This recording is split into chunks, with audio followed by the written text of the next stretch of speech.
Passons maintenant au cas classique de l'étude de fonctions en mathématiques. Ici, la fonction, c'est une fonction exponentielle, 100 fois 0,5 puissance x, pour laquelle il va falloir tracer le graphique, ici, pour des valeurs de x qui vont de 0 à 4, et bien sûr compléter le tableau de valeurs.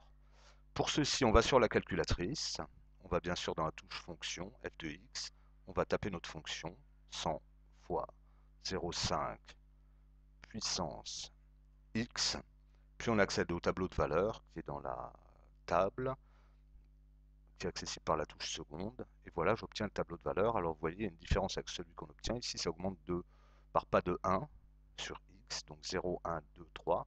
Or, moi, il faut que j'augmente par pas de 0,5. Donc je retourne sur ma fonction. Je vais aller dans définir la table.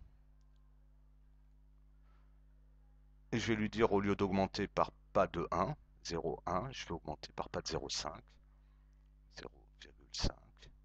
Voilà. Et ainsi, j'obtiens ma table, mon tableau de valeurs que je vais pouvoir compléter sur ma feuille.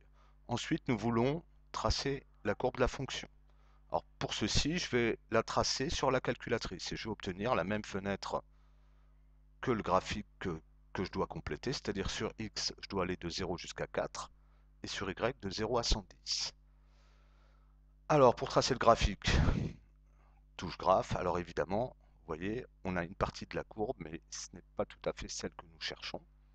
Donc ici, je vais aller dans Fenêtre et je vais lui dire sur X commencer à 0, aller jusqu'à 4, et puis sur Y, je vais aller de 0 jusqu'à 110.